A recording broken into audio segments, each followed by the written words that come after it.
To fix this problem, what you have to do is to head straight to your phone menu, and one, try to search for the phone app. So when you find the mobile app, what you have to do is to tap on it with your finger for some while.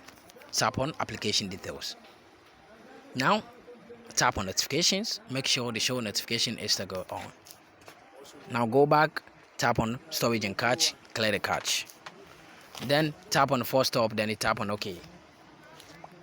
Then after that, tap on mobile data and Wi-Fi or mobile data and restriction on other devices.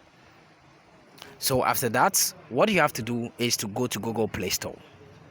When you get to Google Play Store, tap on and search for this app name. After that, make sure you update the app. Then after updating the app, tap on your power button for some while. And when this appears, try to push it over here. And this is going to fix the problem. Thank you for watching this video. Don't forget to subscribe.